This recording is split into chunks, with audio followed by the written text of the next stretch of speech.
ओम सच्चिदानंद रूपाय विष्णुत्पत्त्यादि Hathaway तापत्रय विनाशाय गोविंदाय नमो नमः। ओम कृष्णाय वासुदेवाय हरये परमात्मने प्रणता क्लेशनाशाय गोविंदाय नमो नमः। नमस्कार, स्वागत है आपका आचार्यवाणी में। मैं आचार्य डॉक्टर विक्रमादित्य आपके साथ हूँ और आज का विषय हमारा है कि मेष राशि वालों के लिए ग्रहों का योगायोग किस प्रकार का बन रहा है। 28 तारीख का अवसर, शनिवार की तिथि, एकादशी तिथि युक्त शनिवार की योग बन रहे हैं। एकादशी का श्राद्ध इस दिन किया जाएगा।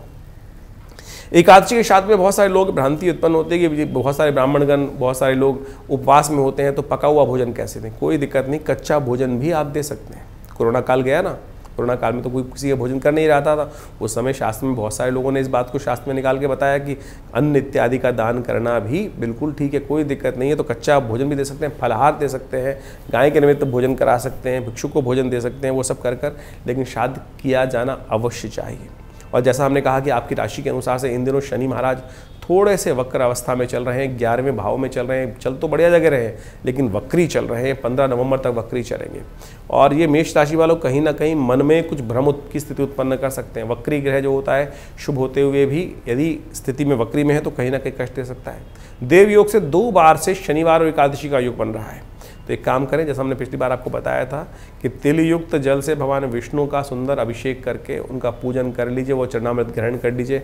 इन दिनों जो ग्रह वीक चल रहे हैं, स्वास्थ्य के दृष्टिकोण से भी अच्छा रहेगा और कहीं ना कहीं आपके लिए भी शनि को मनाने के लिए सुंदर उपाय रहेगा। थोड़ा सा तिल पेपर पे डाल दीजिए, थोड़े तिल से यज्ञ कर लीजिए। ओम प्रांग प्रींग प्रोंग से शनिश्चराय नमः नमो नारायणाय या पुरुष सूक्त के द्वारा ये कर लीजिए, बहुत सुंदर रहेगा। इससे शनि को मनाएंगे तो अच्छा रहेगा ग्रह नक्षत्र, क्योंकि शनि इन दिनों वक्री हैं, 15 नवंबर तक वक्री हैं और वो कहीं ना कहीं बाकी ग्रह भी थोड़े कमज़ोर उसकी वजह से हो रहे हैं। तो उसको ठीक करने का आप प्रयास करें। यही ज्योतिष का लाभ है कि सही समय पर कौन सी चीज़ें कमी है, कैसे उसको ठीक करने और सही समय पर सही ज्ञान रास्ता मिल जाए और आप उस पर चल जाएँ तो देखिएगा समस्या का निदान भी हो जाएगा, वारे न्यारे भी होंगे।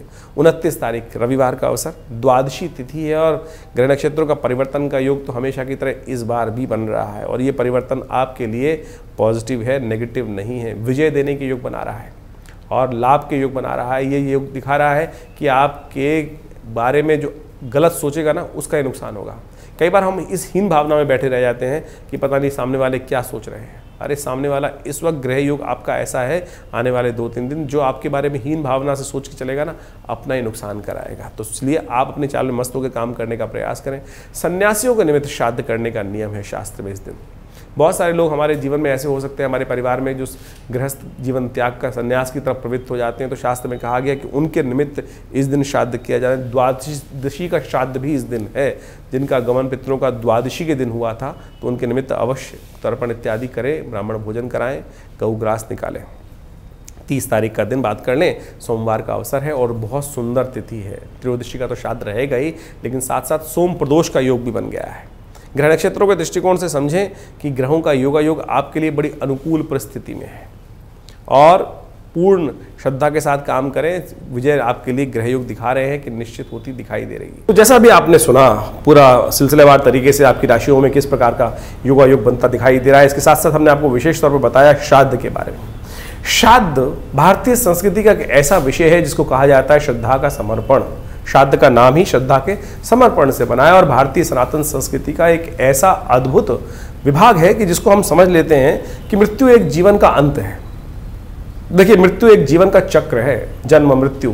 इस संसार में न तो जन्म का चक्र कभी समाप्त होता है, ना मृत्यु का चक्र कभी समाप्त होता है। पुनरअपि जन्मम पुनरअपि मरणम शास्त्र में कहा गया है और आदि शंकराचार्य जी ने इसको प्रतिपादित भी किया है कि हम बार बार जन्म लेते हैं और बार बार मृत्यु को प्राप्त होते हैं। तो इसलिए ये जो हम सोच के आते हैं कि एक बीज को डाला, उसके बाद समाप्त हो गया बीज, उसके बाद जीवन की लीला समाप्त, उसके बाद कुछ नहीं, मृत्यु के बाद भी आगे बहुत कुछ है। पुनरअपि जन्मम, ये बात सैद्धांतिक तौर पर सत्य के रूप में शास्त्र में प्रतिपादित की गई है। श्राद्ध उसका वास्तविक तौर पर प्रमाण है, ज्योतिष उसका वास्तविक तौर पर प्रमाण है कि हम पुनर्जन्म में विश्वास करने वाले लोग वास्तविक तौर पर भारतीय संस्कृति का एक वैज्ञानिक स्वरूप है ज्योतिष।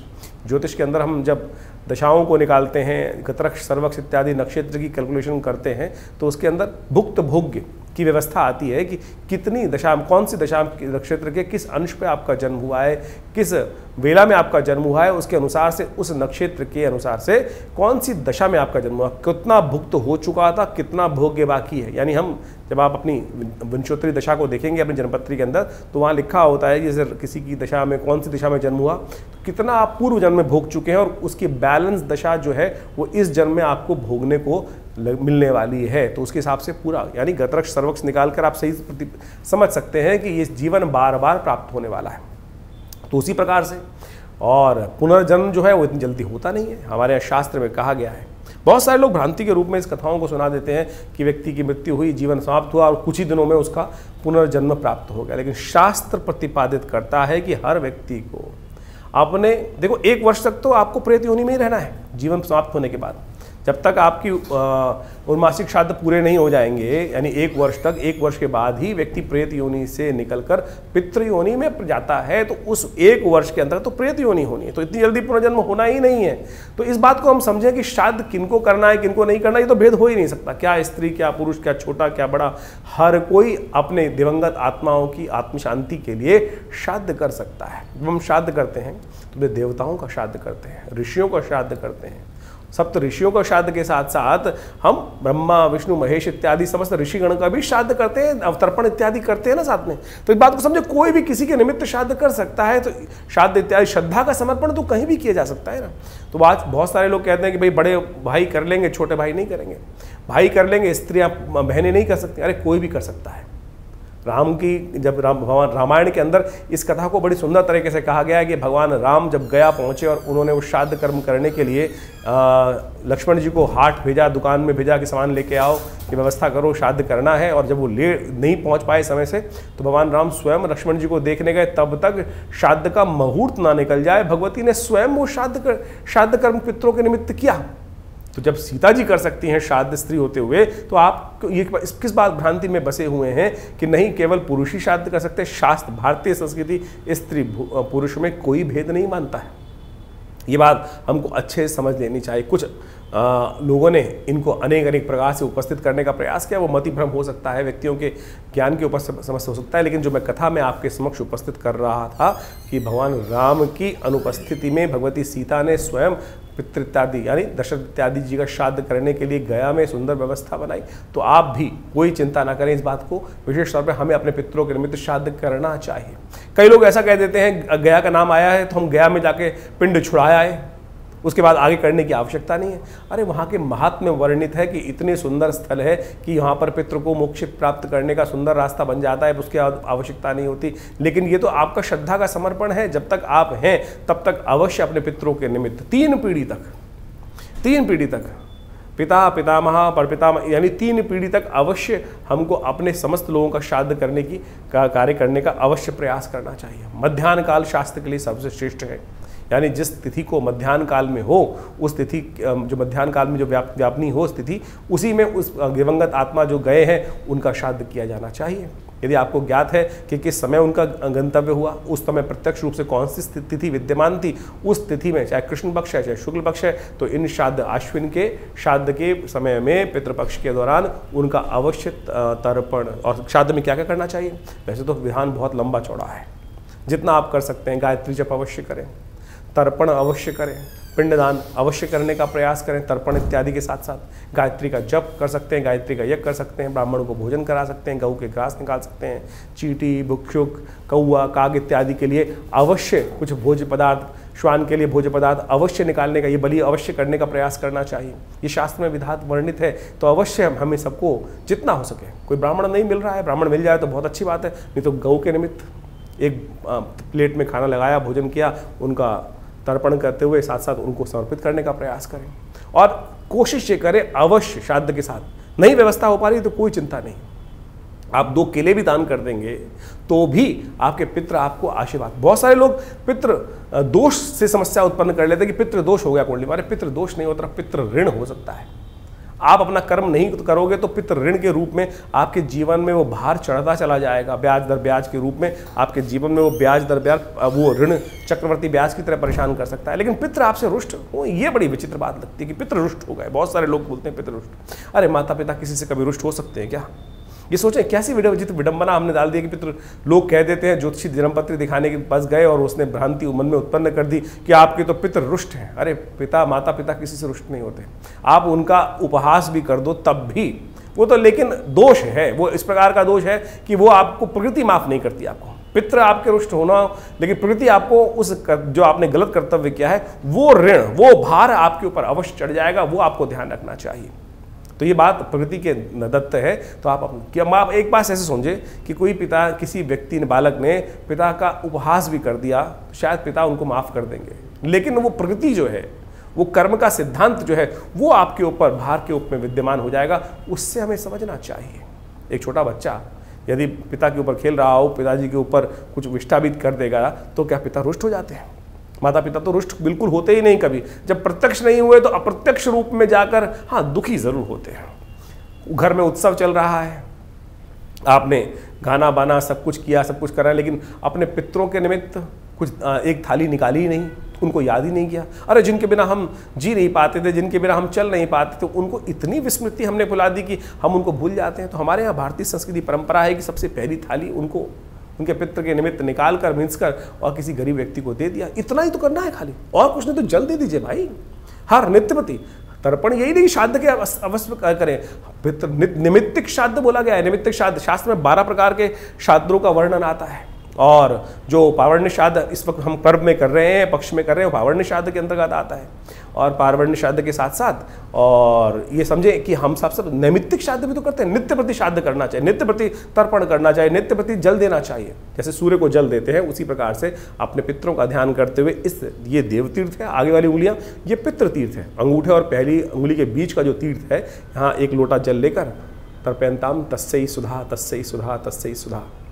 यदि स्त्री है तो तस्मै सुधा और पुरुष है तो तस्मै सुधा तस्मै सुधा तस्मै सुधा। ये 2 देवियों का प्रादुर्भाव किया गया है ब्रह्मा जी के द्वारा। स्वाहा नाम की देवी यज्ञ की आहुति देवता तक पहुंचाती हैं, और स्वधा नाम की देवी आपके द्वारा अर्पित किया गया जो जल इत्यादि है, भोज्य पदार्थ इत्यादि हैं, वो आपके पितरों के तक पहुंचाती हैं। तो इसको अवश्य करने का प्रयास करना चाहिए।